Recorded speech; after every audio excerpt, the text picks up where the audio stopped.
এ যেন সর্ষের ভিতরেই ভূত। জাতীয় পরিচয়পত্র সংশোধনী কিংবা নতুন এনআইডি মাত্র ১০ মিনিটেই পাওয়া যায়। এমন রমরমা ব্যবসা পরিচালনা করে আসছিল কুড়িগ্রাম জেলার নির্বাচন কমিশনের data entry operator Jamal. Data entry operator হিসাবে কর্মরত আছে কুড়িগ্রাম জেলার সদর উপজেলায়, বাড়ি নাটোর।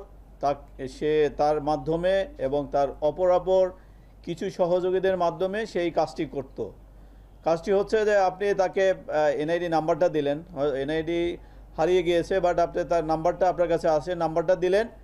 নাম্বারটা দেওয়ার সাথে সাথে সেই নাম্বারটি তার সহযোগী জামালকে দেয় এবং জামাল যিনি নির্বাচন অফিসে কর্মরত, সেই জামালের মাধ্যমে সে একটা পিডিএফ কপি পায়। তার এই সিন্ডিকেট সোশ্যাল মিডিয়া ব্যবহার করে রাজধানী সহ সারা দেশে জাতীয় পরিচয়পত্র ও জাল জন্ম নিবন্ধন টাকার বিনিময়ে বিক্রি করত।